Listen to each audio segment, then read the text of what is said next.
There are some leaks regarding the Galaxy S23 Ultra which are not true, and in this video, I'm going to clear things up and what special features we are going to get on the Galaxy S23 Ultra, as iUniverse confirmed multiple rumors regarding the S23 Ultra. But before moving on, make sure to subscribe to the channel. The previous rumors and a new 10AA listing claims Galaxy S23 Ultra will come with the following camera combination: included 200 megapixel main shooter, 108 megapixel camera, then two 12 megapixel shooter. But as per iUniverse, these camera combinations are false and just put it blindly, as there is no 108 megapixel shooter. We're going to get 12 megapixel ultra wide, and another big claim iUniverse has is there is no update to Telephoto shooter. We're going to get 10 megapixel Telephoto shooter instead of 12 megapixel, which was listed on this listing. But he didn't contradict with the Selfie Shooter, which means we're going to see a downgrade on the S23 Ultra Selfie Shooter from 40 megapixel on S22 Ultra to 12 megapixel on the S23 Ultra.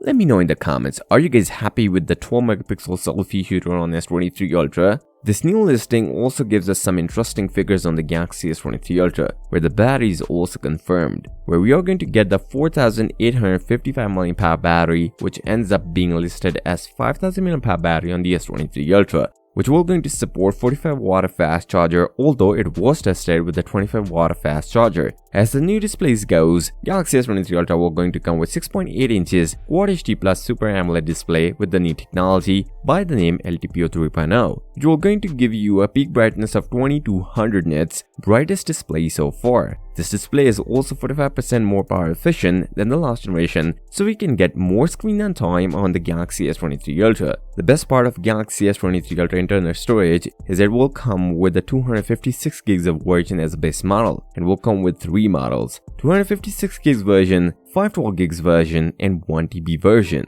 But I personally think that 1TB version of Galaxy S23 Ultra will come out for the selected markets, and along with the 256 gigs version, we are going to get 8 gigs of RAM and 12 gigs of RAM. No 16 gigs version available, and S23 and S23 Plus will only come with 8 gigs of RAM. As the new processor goes, this is the first time in listing that S23 Ultra will going to come with high frequency Snapdragon Gen 2, which is an octa-core processor with 3 CPU clusters, one cluster running at the 3.36 GHz, which is more than the base model of Snapdragon Gen 2, which is at 3.19 GHz. By adding this new processor, Samsung can boost the battery life on the S23 Ultra, as it has 45% more GPU power efficiency and 40% more power efficiency in CPU. Samsung planned to launch Galaxy S23 Ultra in the early of Feb in San Francisco, and phones will hit the market on 17th of Feb. If you guys want to see the first look of Galaxy S23 Ultra, then you guys should watch this video, and don't forget to subscribe to the channel. I'll see you next time. Till then, peace out.